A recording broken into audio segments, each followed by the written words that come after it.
Google సౌజన్యంతో ప్రస్తుత కాలంలో యూట్యూబ్ అనేది ట్రెండ్ సెట్టర్ అయింది. అందరం ఆ యూట్యూబ్లో వీడియోస్, షార్ట్స్ వగైరా అన్నీ పెట్టేస్తున్నాం, అంటే పోస్ట్ చేస్తున్నాం. అయితే అసలు యూట్యూబ్ ఎప్పుడు ఆవిర్భవించిందో తెలుసుకుందాం. సరిగ్గా 20 సంవత్సరాల క్రితం, అంటే 2005వ సంవత్సరం ఫిబ్రవరి 14వ తేదీన ప్రేమికుల రోజు దినోత్సవం రోజున పేపాల్ మాజీ ఉద్యోగులు చాద్ హర్లీ, స్టీవ్ చెన్ మరియు జావేద్ కరీం ప్రారంభించారు.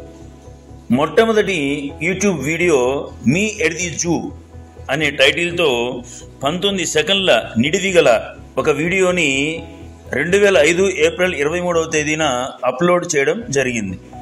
ఇదిలా ఉంటే గూగుల్ కంపెనీ వారు 2006వ సంవత్సరంలో నవంబర్ నెలలో $1.65 బిలియన్ కొనుగోలు చేసింది.